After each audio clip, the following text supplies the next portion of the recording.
At the Family Medicine Center, there is a 60-year-old Indigenous American named Istu who came to visit the doctor because of his progressive fatigue and difficulty in swallowing. Next to him, there is a mother from Greece with her child Talia, who is 10 months old. Little Talia appeared healthy at birth, but in the past 2 months, her mother noticed that her face was often pale, she's been less active, and there was a mass in her belly. Both Istu and Talia are suffering from anemia, which is defined as lower than average levels of hemoglobin, typically below 13.5 grams per deciliter in adult men and below 12.0 grams per deciliter in adult women. For children, this level varies based on the age. Now, anemias can be broadly grouped into 3 categories based on mean corpuscular volume, or MCV, which reflects the volume of a red blood cell, or RBC. So microcytic anemia is where the MCV is lower than 80 femtoliters. Normocytic with an MCV between 80 and 100 femtoliters, and macrocytic with an MCV larger than 100 femtoliters. Now let's focus on the microcytic anemias, and the most common causes are iron deficiency anemia, lead poisoning, sideroblastic anemia, and thalassemias. Although microcytic anemia can also present in anemia of chronic disease, which is caused by inflammatory conditions like rheumatoid arthritis and systemic lupus erythematosus, or SLE, it's usually classified as normocytic anemia. Now, iron deficiency anemia, lead poisoning, and sideroblastic anemia are caused by defective heme synthesis, while thalassemias are caused by defective globin chains. Normally, RBCs are loaded with millions of copies of a protein called hemoglobin. Hemoglobin is actually made up of 4 peptide or globin chains, each bound to a heme group. Those 4 heme molecules have right in the middle iron, which binds to oxygen and allows it to move in our body. Okay, so let's look at iron deficiency anemia, which could be caused by decreased intake, decreased absorption, increased demand, or increased loss of iron. For your exams, it's important to know that the clues to help you identify this disorder are often based on the patient's history. The most common cause of iron deficiency is chronic blood loss. This includes women with heavy menstruation, or people with bleeding gastric ulcers, and most importantly, elderly males with colon cancer that can bleed. Another cause of iron deficiency is decreased absorption. The duodenal cells are normally responsible for the absorption of iron, which is present in 2 forms in our diet: the heme iron and the non-heme iron. The heme iron is in the ferrous or Fe2+ state and can be directly absorbed. But the non-heme iron is in the ferric or Fe3+ state and needs to be reduced to heme iron first before being absorbed. So the stomach's hydrochloric acid activates a group of enzymes in the duodenal cells, collectively called ferroreductase, which reduces Fe3+ to Fe2+. Okay, so decreased iron absorption can occur with inflammation and destruction of duodenal cells, like an inflammatory bowel disease or celiac disease, or with decreased stomach acid production, like after a gastrectomy, where a part of the stomach is removed.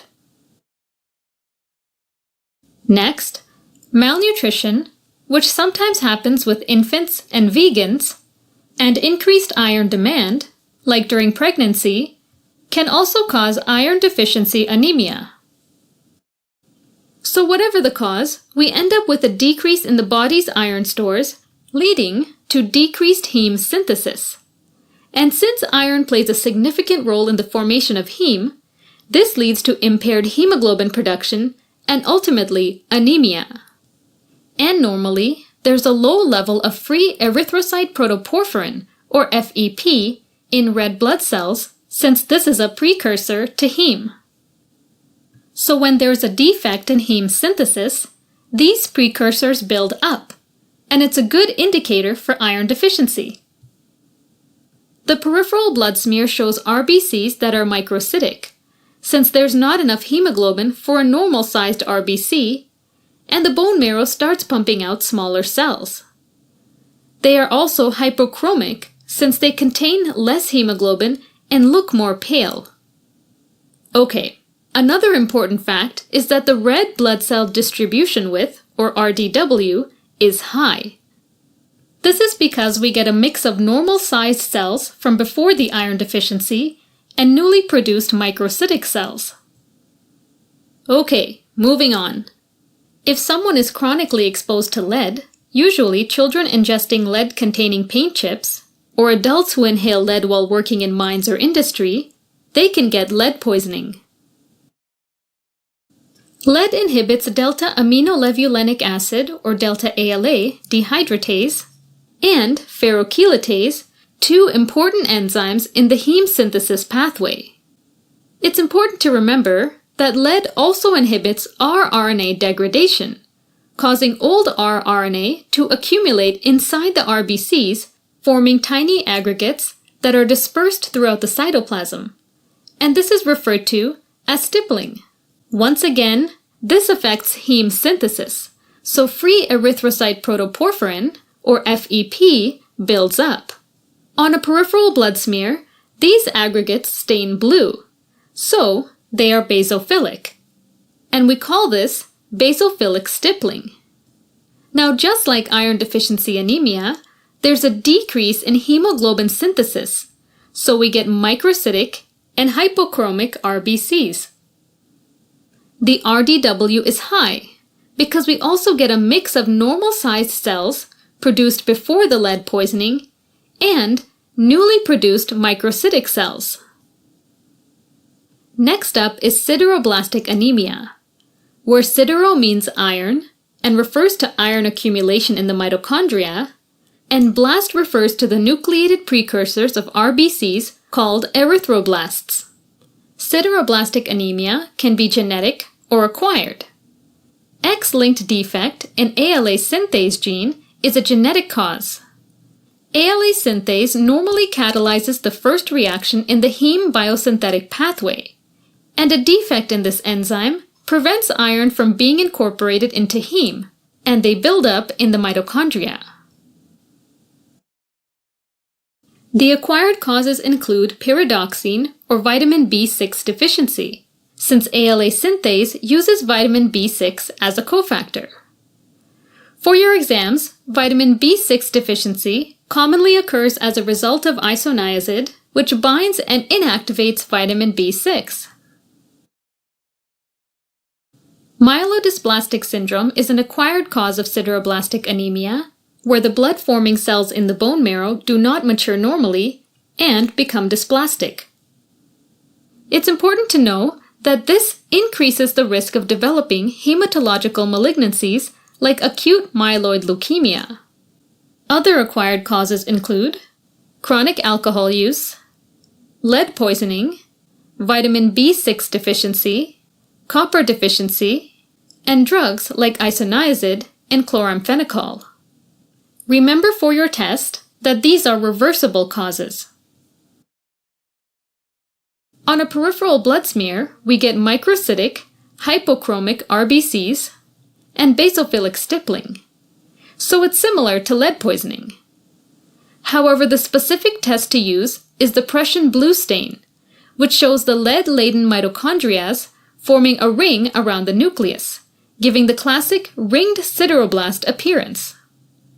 Finally, the RDW is high as we get a mix of normal-sized cells and newly produced microcytic cells.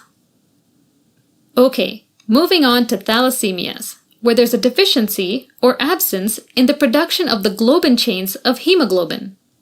Hemoglobin A, or HbA, made up of 2 alpha-globin and 2 beta-globin peptide chains, makes up approximately 97% of the total hemoglobin in adults.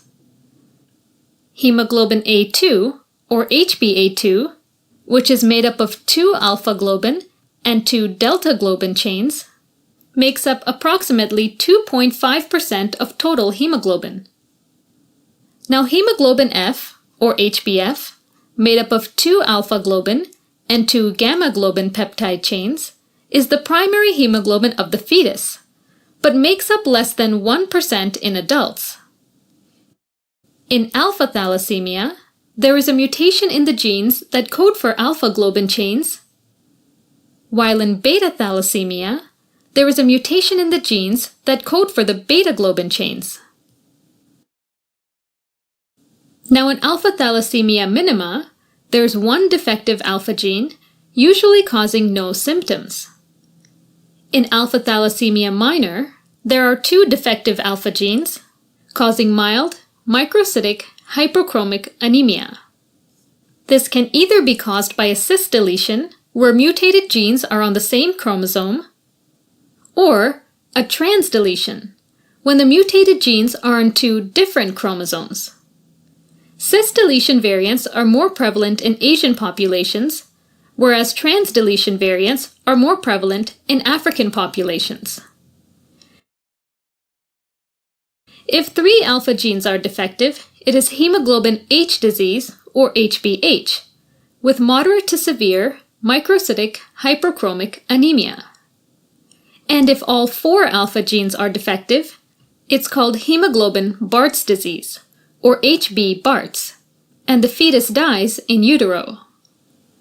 Peripheral blood smear shows microcytic hypochromic RBCs. Now when beta globin chain is underproduced, we have beta thalassemia minor, which is usually asymptomatic. When beta globin chain is absent, this is called beta thalassemia major and causes severe microcytic hypochromic anemia, which is not lethal in utero as the fetal hemoglobin does not contain beta chains. So in beta thalassemia major, HbF is protective and the disease becomes symptomatic only after 6 months when HbF declines. Now the absence of beta globin leads to hypoxia because there is fewer HbA to carry oxygen to organs and tissues. To compensate, these individuals rely on the bone marrow to produce more red blood cells. A high-yield fact is that if they get infected with parvovirus B19, this may suppress red blood cell production in the bone marrow, which can cause a life-threatening aplastic crisis. Important facts to remember for exams is that HbA2 is elevated in beta thalassemia, both minor and major, to compensate for the decreased synthesis of HbA. A hint the test makers could give is that the disease is more prevalent in the Mediterranean population. Peripheral blood smear in beta thalassemia major shows target cells, and sometimes increased anisopoikilocytosis, meaning variation in size and shape of RBCs. X-ray of the skull might demonstrate a crew cut or hair on end appearance due to bone marrow expansion. Now in all thalassemias, the RDW is normal, reflecting the uniformity of RBC small size. However, in beta thalassemia major, RDW can be high due to anisopoikilocytosis. Another key concept you'll need to know is that they are diagnosed via hemoglobin electrophoresis. In beta thalassemia minor, HbA2 is greater than 3.5%, while in beta thalassemia major, the increase in HbA2 is greater, along with an increase in HbF. Now some individuals are HbS beta thalassemia heterozygotes. What this means is that they have one beta globin gene with the sickle cell disease mutation, which encodes for an abnormal adult hemoglobin called hemoglobin S for sickle, or HbS, and one with a beta thalassemia mutation. Depending on the type of beta thalassemia mutation, people may have no normal hemoglobin, called sickle beta 0 thalassemia, or a reduced amount of normal hemoglobin, called sickle beta plus thalassemia. In any case, When there's acidosis, hypoxia, or dehydration, HbS changes its shape and aggregates with other HbS proteins to form long chains that distort the RBC into a crescent shape that looks like a sickle. Sickled RBCs get stuck in capillaries, and that leads to tissue ischemia and pain. Oftentimes, it's an emergency called sickle cell crisis or vaso-occlusive crisis. Peripheral blood smear will reveal sickle-shaped cells, but diagnosis is made via hemoglobin electrophoresis. In a newborn with sickle beta 0 thalassemia, it will show an intense band of hemoglobin F or HbF and another lighter band of HbS, instead of the adult hemoglobin A or HbA. A newborn with sickle beta plus thalassemia will have an HbF as well as an HbS and a light HbA band. If newborn screening is not done, then the diagnosis is made during a sickle cell crisis. In this case, a healthy individual would have an intense band of HbA, an individual with sickle beta 0 thalassemia would have an intense band of HbS, and an individual with sickle beta plus thalassemia would have an HbS band with a light HbA band. Now, all anemias can present with fatigue, pallor, and shortness of breath, but other symptoms can help you identify the specific disease. For iron deficiency anemia, there's koilonychia, or spoon nail, where the nails become flat or even concave. Next is pica, which is the consumption of non-food substances like ice, hair, or dirt, and glossitis.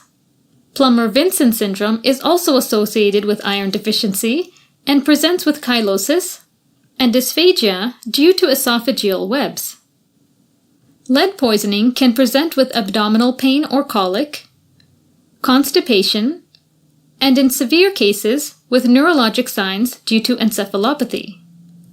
Wrist and foot drop due to peripheral neuropathy can also occur, and patients can also have blue lead lines or bluish pigmentation at the junction of the teeth and gingiva.